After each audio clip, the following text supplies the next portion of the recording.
Thank you, Mr. Chairman. Mr. Duncan, just listening to your responses to Senator Moreno, I can tell you that the people who are waiting in long lines at Social Security regional offices don't think things have gotten more efficient. You're aware of the fact that the IRS has warned that this year's tax season was at risk due to staffing shortages. Are you aware of that fact? Senator, obviously we're trying to... I'm just asking you if you're aware of that fact, that they warned that this year's tax season efficiency was at risk because of staffing shortages. Are you Senator, not aware of that? I'm not aware of the exact item you're referring to. I'm happy to take a look at it if it's in front of you. Yeah. But obviously everything that we are doing is toward a commitment for efficiency for the American people. Well, in fact, you've had to rehire people who were fired at the IRS. That doesn't sound like it's more efficient to me. The same is true at FEMA.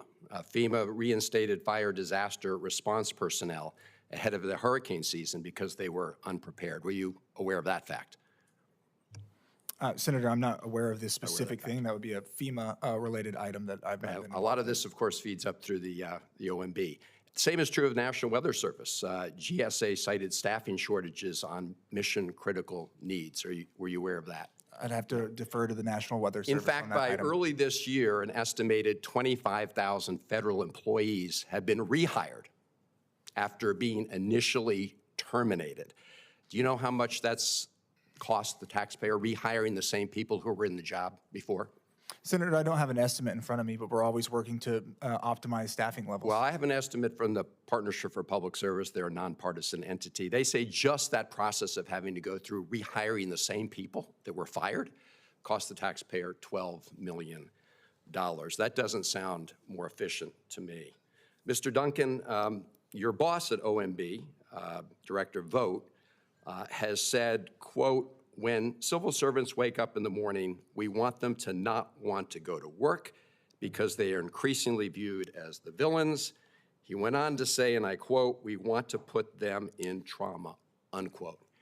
Do you see merit-based civil servants as the villains? Senator, first, Director Vogt has addressed that quote multiple times in this committee. I'm asking you what you believe. Do you believe civil servants are the villains? As I mentioned in my testimony, I think the OMB civil servants, who are the ones I work most closely with, as well as Director Vogt, who has a wonderful relationship with those civil servants, are among the best and brightest in the federal government. Excellent. So you don't want to put them in trauma, do you? Senator, that quote you're referring to, Director Vogt has addressed, is related to certain bureaucracies in the federal government. It's just a question for you, not for Mr. Vogt. Do you want to put federal employees in trauma? Yes or no? Senator, you're directly I'm asking referring what to... your view is. Do you think it's a good idea to put federal employees in trauma? I work very well with the civil servants at OMB. The quote that you're referring to was a reference to weaponized bureaucracies. Mr. Duncan, I'm asking you right now what your view is. Do you want to put federal employees into trauma? Yes or no? Senator, like I said, I completely support the civil servants that work at OMB, and that quote that you're referring to has been taken out of context and has been addressed by the director up here. So it's interesting you don't want to provide a direct answer. So listen, Senator Murray and others have raised concerns about this new proposal to completely politicize the grant-making process, the update to uniform guidance. I hope people can understand that coming from an administration that wants to create a slush fund to use taxpayer dollars to make payouts to individuals convicted of assaulting Capitol Police on January 6th, the idea of further politicizing the grant process is really, really alarming. And I know this is in process. I want to talk to you about another political effort going on to make sure that you want to replace about 8,000 merit-based civil servants with political appointees. You want to make 8,000 positions at will. And I was just looking through the OMB list here of people who would now be made at will. One of those senior policy analysts, positions of physical scientists. Why do you want to make that into a political position? Senator, I appreciate the question, and I think both the updates to 2 CFR and the schedule policy career are about one thing, and that's accountability.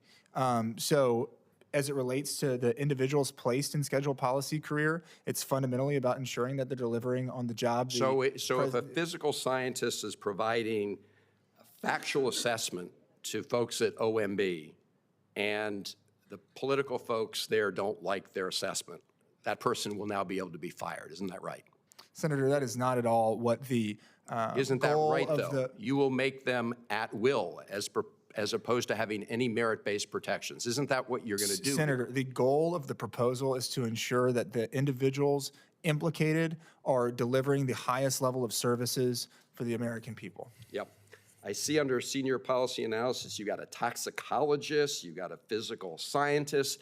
I would just say to our colleagues, you're going down a very dangerous road here by taking these positions that have been merit-based career positions and turning them into political positions subject to politicization in these positions. It is a very bad idea, and I hope you will reconsider. Thank you, Mr. Chairman.